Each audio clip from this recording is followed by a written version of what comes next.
بسم اللہ الرحمن الرحیم۔ القسم الاول فی الاسم، قسم اول اسم کے بارے میں ہے۔ جیسا کہ آپ نے پیچھے پڑھ لیا تھا کہ مصنف رحمۃ اللہ علیہ اقسام ثلاثہ کو بیان، ایک مقدمہ ہوگا کتاب کے اندر اور اقسام ثلاثہ ہوں گی۔ تو مقدمے کے اندر تو مصنف رحمۃ اللہ علیہ نے ابتدائی جو باتیں کرنی تھی وہ کر لیں۔ اس میں کلمے کی تعریف کی، کلام کی تعریف کی، پھر کلمے کی اقسام بیان کی، کلام کی اقسام بیان کی، اسم فعل اور حرف کی تعریف کی، اسی طرح ان کی علامات بیان کی۔ تو مقدمے کے اندر جو بنیادی چیزیں تھیں وہ مصنف رحمۃ اللہ علیہ نے بیان کر دی۔ اب اقسام ثلاثہ کو شروع کر رہے ہیں۔ جیسا کہ آپ جانتے ہیں کہ کلمے کی تین قسمیں، اسم، فعل اور حرف۔ تو قسم اول کے اندر اسم کو بیان کریں گے، قسم ثانی کے اندر فعل کو بیان کریں گے، اور قسم ثالث کے اندر حرف کو بیان کریں گے۔ تو یہ ہے قسم اول فی الاسم، اسم کے بارے میں۔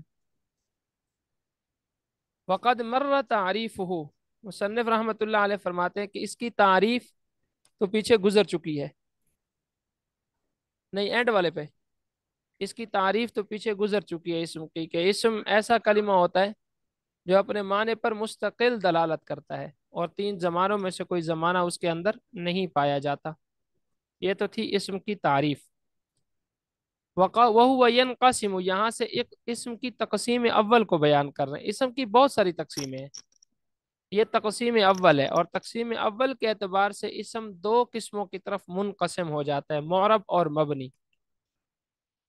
پھر مصنف رحمۃ اللہ علیہ فرماتے ہیں کہ معرب اور مبنی کے جو احکامات ہیں وہ ہم دو ابواب اور ایک خاتمے کے اندر بیان کریں گے۔ باب اول اس میں معرب کے بیان میں ہوگا، اور اس کے اندر ایک مقدمہ، مقاصد ثلاثہ، اور ایک خاتمہ ہوگا، اور مقدمے کے اندر پھر چند فصلیں ہوں گی۔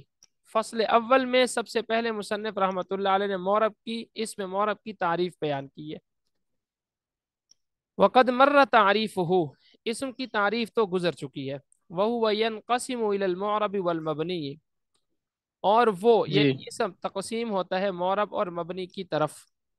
فَلْنَذْكُرْ أَحْكَامَهُ، پس ہم بیان کریں گے اس کے احکامات کو، فی بابین، دو ابواب، و خاتمتن، اور ایک خاتمے میں۔ الباب الاول، پہلا باب جو ہے فی الاسم المعرب، اسم معرب کے بیان میں ہے۔ وفیہ مقدمۃ، اس میں ایک مقدمہ ہے۔ اب یہ باب اول کا تعارف پیش کر رہے ہیں کہ باب اول میں کس ترتیب سے ہم بیان کریں گے۔ تو کہتے ہیں باب اول میں ایک مقدمہ ہوگا، وثلاثۃ اقسام، اور تین قسمیں اس میں بیان کی جائیں گی باب اول کے اندر۔ یہ تین مقاصد بیان کیے جائیں گے۔ مقصد اول مرفوعات کے بارے میں ہوگا، مقصد ثانی منصوبات کے بارے میں ہوگا، اور مقصد ثالث جو ہے وہ مجرورات کے بارے میں ہوگا۔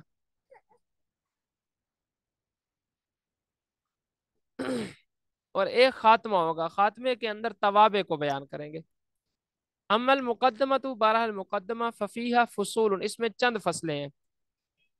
فصل، یہ پہلی فصل ہے۔ پہلی اس فصل جو ہے اسم معرب کی تعریف کے بارے میں ہے۔ اسم معرب ہر وہ اسم ہوتا ہے جو دوسرے الفاظ کے ساتھ ملا ہوا ہو۔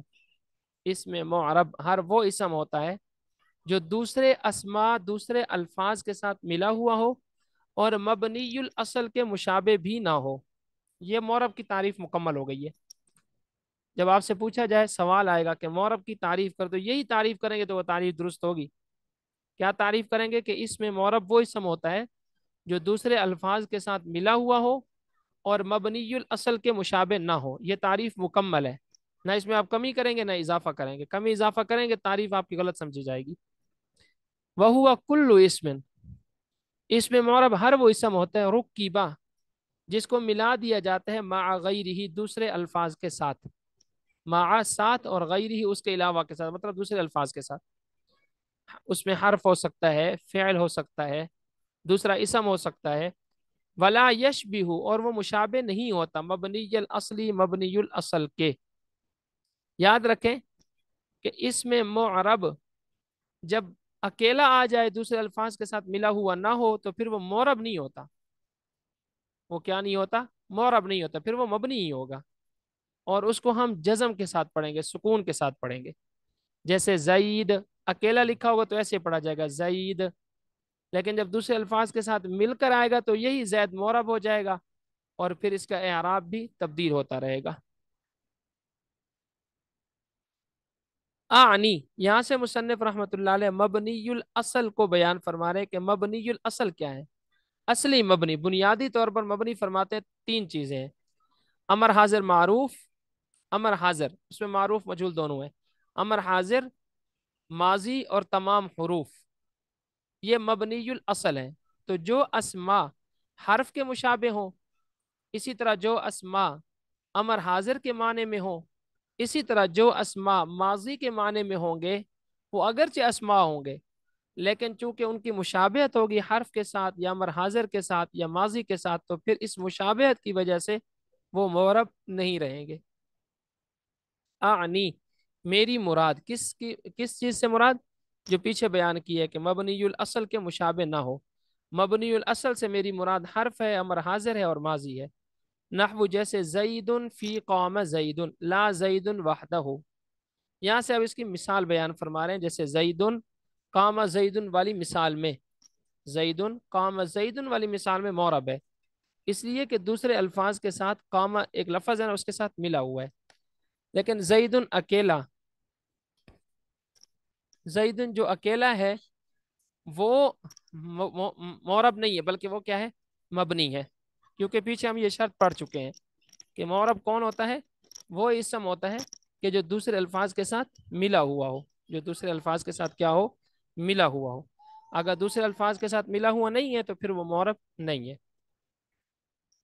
نحو جیسے زید فی قام زید، زید قام زید والی مثال میں، لا زید وحدہ، نہ کہ زید اکیلا، لعدم ترکیب، اس لیے کہ یہاں ترکیب نہیں ہے، ترکیب سے مراد دوسرے الفاظ کے ساتھ ملا ہوا نہیں ہے۔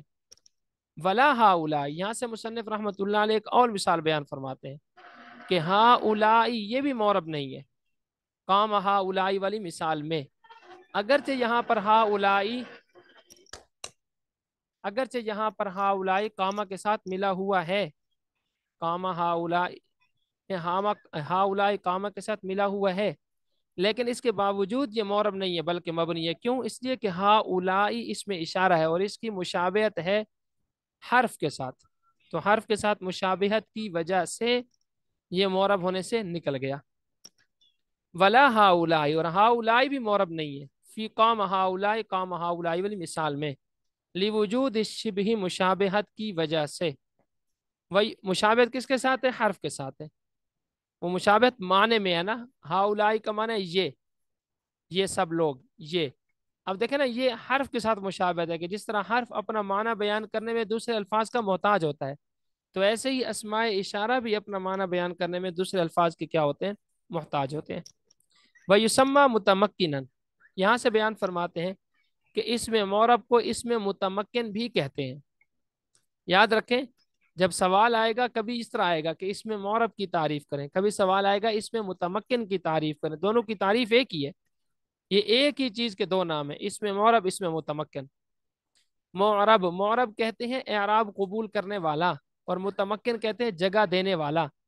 تو معرب اس لیے کہتے ہیں کہ وہ اعراب کو قبول کرتا ہے، اور متمکن اس لیے کہتے ہیں کہ وہ اعراب کو جگہ دیتا ہے، کبھی زبر کو جگہ دیتا ہے، کبھی زیر کو، کبھی پیش کو۔ فصل، دوسری فصل شروع ہو رہی ہے۔ دوسری فصل کے اندر مصنف رحمۃ اللہ علیہ معرب کا حکم بیان فرمائیں گے، اور معرب کا حکم یہ ہے کہ معرب کا آخر عوامل کے بدلنے سے بدلتا رہتا ہے، معرب کا جو آخر ہوتا ہے وہ عوامل کے بدلنے سے بدلتا رہتا ہے۔ عامل جو آئے گا اعراب دینے والا، اسی کا اعراب وہ کیا کر لے گا؟ قبول کر لے گا۔ پھر یہ جو تبدیلی ہے یہ دو طرح سے ہوتی ہے، تبدیلی لفظی بھی ہو سکتی ہے، تبدیلی تقدیری بھی ہو سکتی ہے۔ یاد رکھنا ہے کہ معرب کا آخر کبھی لفظاً بدلے گا اور معرب کا آخر کبھی تقدیراً بدلے گا۔ اب دونوں کو ہم سمجھ لیتے ہیں کہ لفظاً بدلے گا اس کا کیا مطلب ہے؟ اس کا مطلب یہ ہے کہ معرب کے آخر میں جو تبدیلی آئے گی وہ آپ کو لفظوں میں نظر بھی آئے گی، جیسے عمران خان کی تبدیلی آپ کو نظر آئی ہے نا، تو ایسے ہی معرب کے آخر میں جو تبدیلی آئے گی وہ بھی نظر آئے گی۔ اور کبھی تبدیلی جو ہے وہ تقدیری ہوتی ہے، یعنی نظر نہیں آتی، وہ تبدیلی ہمیں نظر نہیں آتی۔ وہ تبدیلی ہمیں نظر کیوں نہیں آ رہی ہوتی؟ اس کی وجہ یہ ہوتی ہے کہ اس لفظ کے آخر میں کوئی قانون صرفی لگا ہوتا ہے، اس قانون صرفی کی وجہ سے نظر آنے والی تبدیلی چھپ جاتی ہے۔ دونوں کی مثال دیکھیں، جیسے زیدن یہ بھی معرب ہے اور موسیٰ یہ بھی معرب ہے، لیکن زیدن کے اندر جو تبدیلی آئے گی عوامل کے بدلنے سے وہ آپ کو نظر آئے گی، جیسے جاءنی زیدن دال پر پیش ہے، نظر آ رہا ہے، رأیت زیدن دال کے اوپر زبر آ گئی ہے، عامل کے بدلنے سے پیچھے عامل رأیتو ہے، تو دال کے اوپر جو زبر ہے وہ آپ کو نظر آتی ہے، آپ پڑھی جاتی ہے۔ مررت بزیدن، زیدن کے نیچے جو زیر ہے وہ بھی آپ کو کیا آ رہی ہے، نظر آ رہی ہے۔ یا پھر وہ تبدیلی تقدیری ہوگی۔ تقدیری کا مطلب میں نے سمجھا دیا۔ کیا مطلب ہے تقدیری کا؟ کہ وہ تبدیلی ایسی ہوگی کہ جو ہمیں لفظوں میں نظر نہیں آئے گی، بلکہ وہ تبدیلی چھپی ہوئی ہوگی۔ پھر وہ چھپی ہوئی کیوں ہوگی؟ اب اس کا جواب یہ ہے کہ اس کے آخر میں کوئی قانون صرفی لگے گا، وہ قانون صرفی آ کر اس تبدیلی کو چھپا دے گا۔ جیسے موسیٰ، اب دیکھیں جانی موسیٰ، رأیت موسیٰ، مررت بموسیٰ، سب کے اندر موسیٰ ہی ہے، سین کے اوپر کھڑا زبر ہی ہم پڑھتے ہیں، کوئی تبدیلی آپ کو نظر نہیں آ رہی، لیکن تبدیل جو ہوا ہے وہ تبدیلی چھپی ہوئی ہے، تقدیری ہے۔ چھپ کیوں رہی ہے؟ اس لیے کہ اس کے آخر میں قانون صرفی لگ رہا ہے، اس قانون صرفی نے آ کر اس تبدیلی کو چھپا دیا۔ وہ قانون صرفی کیا لگ رہا ہے؟ موسیٰ سے مطلب موسیٰ یو، یا متحرک ما قبل مفتوح، یا کو الف سے بدل دیا قالا والے قاعدے سے، یا کو کس سے بدل دیا؟ الف سے بدل دیا قالا والے قاعدے سے۔ تو تبدیلی تقدیری جہاں بھی آئے اس میں آپ دیکھیں گے کہ کوئی نہ کوئی قانون صرفی لگ رہا ہوگا۔ اب ترجمہ دیکھیں، فصل دوسری فصل، وحکمہ اور اس کا حکم یعنی مورب کا حکم یہ ہے کہ ان یختلف آخرہ ترجمہ شروع سے کرتے آخرہ۔ صہیبی آپ کی آواز نا بہت کم آ رہی ہے میرے پاس، تھوڑا سا مائک ٹھیک کریں۔ ہیں؟ میں نے کہا ترجمہ آپ نے شروع سے نہیں کیا؟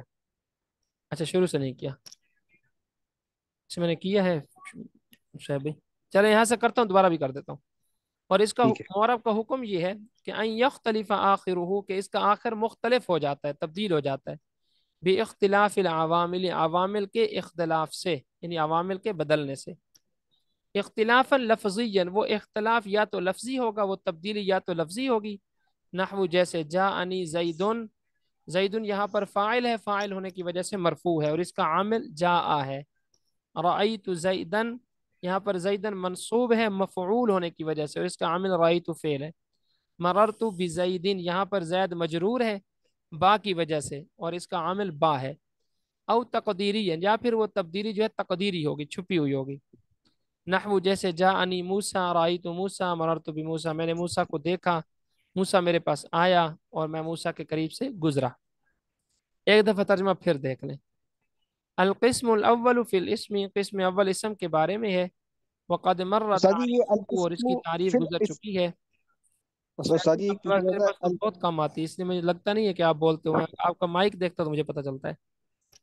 یہ القسم الاول فی الاسم، اس کو آپ کے بارے میں ترجمہ کر رہے ہیں نا، تو القسم الاول عن الاسم کیوں نہیں ہے؟ کیا نہیں ہے؟ آپ ترجمہ یہ کر رہے ہیں نا قسم اول اسم کے بارے میں، ہم تو فی کا تو میں ترجمہ ہوتا ہے نا، ان کیوں نہیں ہے یہاں پہ عن الاسم؟ نہیں، آپ یہ پڑھ چکے ہیں شعیب بھائی کہ حروف جارہ ایک دوسرے کے معنی میں استعمال ہوتے رہتے ہیں، اچھا، ان کے معنی آپ میں پڑھ بھی چکے استعمال ہے۔ ہیں کہ حروف جارہ ایک ہر دوسرے کی جگہ، دوسرا کسی اور کی جگہ استعمال ہوتے رہتے ہیں، تو یہاں فی کو ابان کے معنی میں لے لیں۔ ٹھیک ہے ٹھیک۔ القسم الاول فی الاسم، قسم اول اسم کے بارے میں ہے، وقد مر تعریفہ، اور اس کی تعریف گزر چکی ہے، وہ ہوا اور وہ، یعنی اسم ینقسم و تقسیم ہوتا ہے الی المعرب والمبنی، یہ معرب اور مبنی کی طرف۔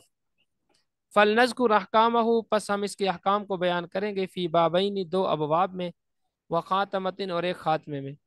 الباب الاول فی الاسم المعرب، باب اول اسم معرب کے بارے میں ہے، وفیہ مقدمۃ، اس میں ایک مقدمہ ہے، وثلاثۃ مقاصد، اور اس میں تین مقاصد ہیں، وخاتمۃ، اور ایک خاتمہ ہے۔ اما المقدمۃ، بہرحال مقدمہ، ففیہا فصول، پس اس میں چند فصلیں ہیں۔ اب یہ چند فصلیں ترجمہ میں کیوں کر رہا ہوں؟ آپ پڑھ چکے ہیں معلم الانشاء کے سبق میں کہ نکرہ کا ترجمہ چند، کچھ، ایک، اس طرح کا ہوتا ہے۔ ففیہا فصول، اس میں چند فصلیں ہیں۔ فصل، فصل نمبر ایک، فی تعریف الاسم المعرب، اسم معرب کی تعریف کے بارے میں ہے، وہو کل اسم، اور وہ ہر وہ اسم ہوتا ہے، رکب، جس کو ملا دیا جائے، جوڑ دیا جائے، مع غیرہ، دوسرے الفاظ کے ساتھ، ولا یشبہ، اور وہ مشابہ نہیں ہوتا، مبنی الاصل، مبنی الاصل کے، اعنی، میری مراد،